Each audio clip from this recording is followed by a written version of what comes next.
Hello students, welcome to our channel only study. आज मैं आपके लिए एक क्वेश्चन लेके आई हूँ, एज वाला क्वेश्चन लेके आई हूँ। ठीक है, तो क्वेश्चन रीड करते हैं। क्या है क्वेश्चन? है कि ए और बी की वर्तमान आयु का योग 22 वर्ष है। यानी कि ए और बी कोई भी दो बंदे हैं जिनकी जो प्रेजेंट एज है, यानी कि जो प्रेजेंट एज है उनका योग यानी कि जो सम है वो कितना दे रखा है? 22 दे रखा है। यानी कि ए की जो प्रेजेंट एज है, बी की जो प्रेजेंट एज है, उनका सम अगर हम ऐड कर दें तो वो हमें 22 वर्ष गिवन है। ठीक है, यदि आगे देखते हैं और क्या चीज़ गिवन है। देखो, सबसे पहले तो गिवन लिखना है। तो गिवन क्या चीज़ है? गिवन हमारे पास क्या है? गिवन है the sum of the present age of A and B. क्या गिवन है हमें? Sum of the present age of A and B. A और बी की प्रेजेंट एज का सम गिवन है हमें। ठीक है, हमें गिवन क्या है? गिवन है ए और बी की प्रेजेंट एज का सम, यानी कि ए प्लस बी हमें कितना गिवन है? 22 ईयर्स गिवन है। इसको हम ऐसे भी कर सकते हैं, लेट मान के कि ए की एज x है, बी की एज y है, तो x प्लस वाई हमें कितना गिवन है? 22। ऐसे भी कर सकते हैं उसको, और डायरेक्ट ए और बी लेके भी कर सकते हैं। ठीक है, नेक्स्ट हम रीड करते हैं। नेक्स्ट क्या है? यदि ए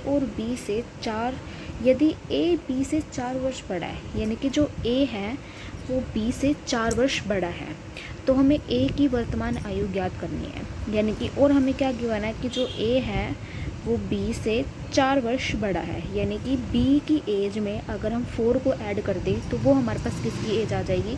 ए की एज आ जाएगी। तो इसको हम लेट कर लेते हैं इक्वेशन नंबर 1, इसको लेट कर लेते हैं इक्वेशन नंबर 2। अब हम क्या करते हैं?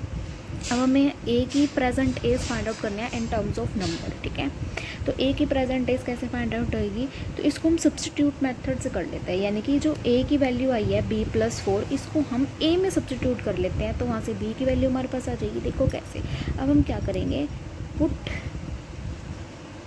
Value of A from 2 in 1। अब हम क्या करेंगे? 2 से जो a की वैल्यू है, यानी कि b+4, उसको हम 1 में पुट कर देंगे a की जगह।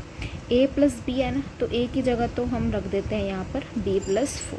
तो हमारे पास इक्वेशन आ जाएगी b+4। a की जगह हमने क्या रख दिया? b+4, और बाकी एज इट इज़ रखना है। ठीक है, अब हम क्या करेंगे?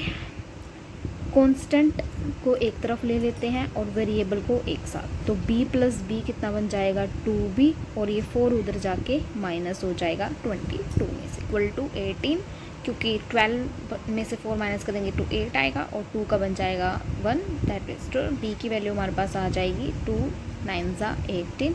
तो b की वैल्यू आ गई 9, लेकिन हमें तो किसकी वैल्यू निकालनी है? a की वैल्यू। तो हम इस b की जो वैल्यू आई है दोबारा से हम 2 इक्वेशन में रख देंगे, तो हमारे पास a की वैल्यू आ जाएगी। तो यहाँ पे a की वैल्यू क्या थी? b+4। b की वैल्यू अभी हमने निकाली 9, और ये 4। a की वैल्यू आ गई 13, यानी कि जो प्रेजेंट एज ऑफ a है वो हमारे पास कितना आ गया? 13।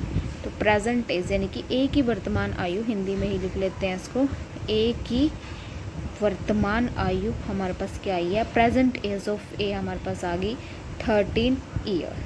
कितनी आ गई? 13 ईयर। ओके, तो जो एज वाली क्वेश्चन होते हैं उनको ऐसे करना है, लेट करके करना है, एक्स वाई की फॉर्म में करना है, या फिर ए बी की फॉर्म में लेकर भी हम इसको कर सकते हैं। ठीक है, तो ए की वर्तमान आयु पूछी थी, वो हमारे पास आ गई, हमने इसको सब्सटीट्यूशन मेथड से कर लिया।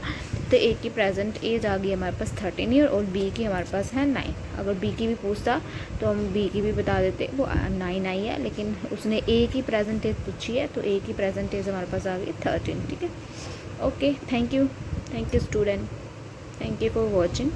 Please like, share and subscribe. जय माता दी।